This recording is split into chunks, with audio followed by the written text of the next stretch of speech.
Alright, so now we're going to start part 2 of our lecture covering chapter 4, which is anxiety, arousal, and stress in sport.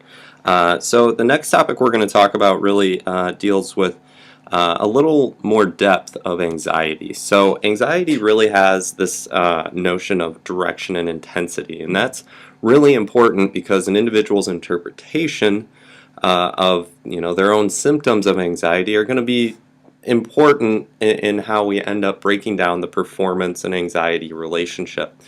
So if we're going to talk about these just for a second, just to kind of make these clear, is intensity or anxiety intensity is really how much anxiety a person feels, whereas the direction is more so a person's interpretation of the anxiety as either facilitating or debilitating. So that might seem a little bit odd, but some people do feel that anxiety, that feeling of nervousness and such, or muscle tension, actually as a facilitative experience that actually lets them know that they're ready to perform, that this is an important situation, and that it's something that their body is attuned to. Now, some more on direction and intensity. A lot of times we tend to view, when a person's able to view, anxiety as facilitative, we tend to see better performance. But that's really hard to get athletes and physical activity participants to do, because it's just not really natural to go ahead and think of anxiety as something that could help you perform. So this next bullet delves into another topic that's really important. So we have state anxiety, that moment-to-moment anxiety, can be perceived as facilitative or debilitative, really based on our perceptions of control. So if we feel we have no control, there's a lot of uncertainty going into an event, then really the anxiety that we're feeling is probably not going to facilitate or help our performance. But if it's something that we've practiced a great deal for, we feel we are in complete control of our performance and the outcome associated with it, then that anxiety, that feeling of anxiety, may actually facilitate some kind of performance. And there is some support, a great deal of support for both ends of this, so both for the debilitative and facilitative side of anxiety. So what we do as sports psych consultants is we need to think about what are some ways, some cognitive ways, some ways with the mind or strategies that we could get people to really change the way that they frame anxiety and make it more of a facilitative experience. So here's kind of a quick breakdown of direction and intensity with anxiety. So as you can see here in the beginning, there's some kind of stressor, but each person has some individual differences in how they're going to perceive that. And I know this might seem a little bit odd, but you can see this box, probably this box and this statement here could be combined. But basically the individual differences are going to determine how we evaluate or appraise that stressor. So maybe we have different levels of anxiety as a disposition. We have different levels of self-esteem and such, which are going to influence how we react or interpret a stressor. And then we have our sense of control. So do we believe that we do have some sense of control or a perception of control? Then we'd come over here and we might have some positive experiences, such as we might think, oh, I can deal with this situation, I can cope with it. Maybe this is part of the goal setting structure that I've set up. So we tend to interpret that stressor or anxiety as facilitative. Now if we feel that we don't have control, then we might have some negative experiences. So maybe we won't, we don't believe we have the ability to cope with the demands of the situation. And again, maybe we don't feel it's possible for us to reach our goals. And this is when we tend to see anxiety being perceived as a debilitative factor in performance. So what we need to kind of take away from all of this is really this arousal performance relationship and theory and what goes on. Well, first off, arousal, hopefully you guys have picked up that arousal is really multifaceted. There's a lot of different perspectives and things that are going to play into arousal, how it's perceived, how it's interpreted, and how it can ultimately influence our performance. A lot of times we'll say that it consists of a couple of different things. We don't have it here, but it could be physical and psychological activation because of arousal. But the big part here, again, is this interpretation of that arousal. Now, something that we should keep in mind, I know we talked about the inverted U hypothesis, the catastrophe model, a lot of these different models, drive theory. What you need to know is that the optimal level of arousal is going to be different from person to person, and it's not always smack in the middle of some kind of continuum. Some people need very little arousal, some need very high arousal. So don't misconstrue that a lot of our depictions have shown that the optimal stage or best performance is in the middle on an arousal scale. Now, some other things here is we need to note that arousal and state anxiety don't always have to have negative effects. That's kind of a big take home, right? So if we can frame anxiety or arousal in a positive way, or if we can interpret it in a way where we feel we have some control over the situation, then it can actually help and facilitate our performance. Now, it's important to note, though, that doesn't always happen, and that arousal and state anxiety really can have some debilitative effects on performance as well. So a couple things that come in that tend to help or make arousal and anxiety facilitative is self-confidence, so a belief in your own ability, as well as enhanced perceptions of control, as we mentioned on that previous slide. Now, this is, again, I'm just trying to hit home this idea that the optimal level of arousal leads to peak performance, but that optimal level is going to be kind of different for each person. Optimal levels of physiological activation and arousal-related thoughts, so worry, are not the same. So you need to kind of note that. So physiological activation could be something like muscle tension, those kind of things, are really different than arousal-related thoughts such as worry, and each one will have different effects on performance. Excuse me. But clearly you can see that the interaction between these physiological and more psychological activation or arousal interpretations really can influence one another and ultimately impact performance.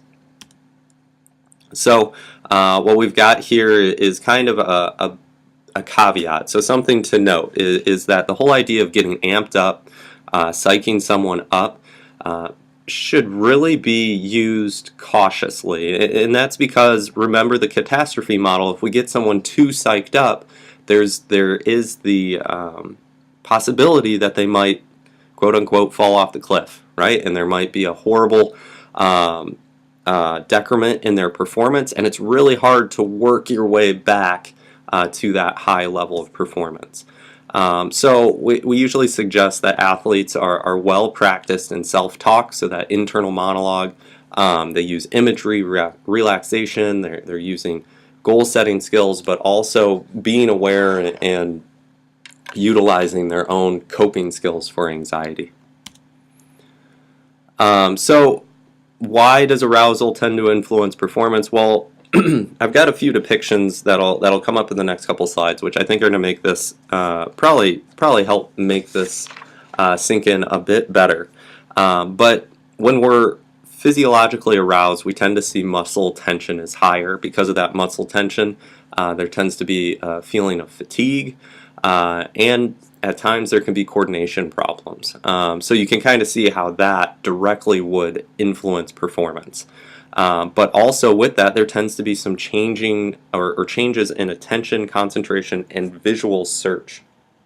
So this is when we're going to start talking about the narrowing of the visual field or attention, being able to attend to inappropriate cues. We'll talk about that in a second. And then the reduction in capacity to change attentional focus. And what that one's basically stating is the ability to change our attention from one important cue to another. So as it says here, performance worries and situation irrelevant thoughts can really lead to basically distractions from the performance that you're trying to put on. And visual cues are identified a little bit differently by someone who is anxious. So they might actually point out stimulus or stressors or this or that aren't pivotal to their performance.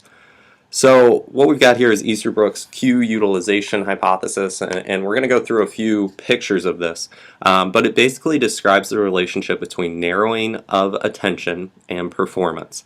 So performers pick up information from a whole bunch of cues or markers within their environment, and some of these things are important, but then again, some of them aren't. So if someone has are in a state of low arousal, they're really going to be taking in a lot of information. Okay, so there isn't really a narrowing of attention. So what happens is they start taking in a lot of information, and some of it just isn't that important to the performance that they're about to do. So if we look at this picture, you can kind of see this is a low arousal person. So the quarterback here is able to take in everything.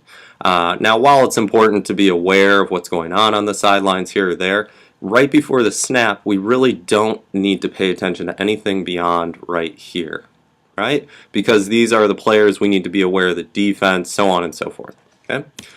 So if we think of someone with moderate arousal, we tend to see that those irrelevant cues start to fall away, okay?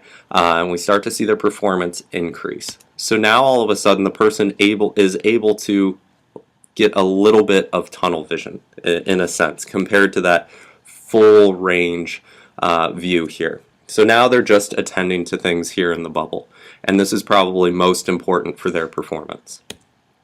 And then high arousal, this is when we tend to see that the person is continuing to narrow their focus to only the essential task relevant cues, so the things that they absolutely have to do. Now the problem with this is this means that they are in complete tunnel vision. So this is what it looks like. Okay, so maybe this guy's talking a whole bunch of noise and is in the quarterback's head, and the quarterback's not paying attention to a blitz coming from this side. Okay, now this is a clear tunnel vision perspective where they're no longer attending to anything beyond this one person. So here's another way of looking at it. What we can see here are the task relevant cues. Some of the irrelevant things. So the irrelevant things are here in the X's, and the O's are the things we want to pay attention to.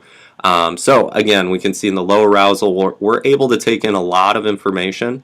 Okay, so we're probably getting all the task relevant ones, but we're also processing some information that we really don't need or isn't essential to our performance. In the moderate level, you can see we're really hitting pretty much everything we need to pay attention to.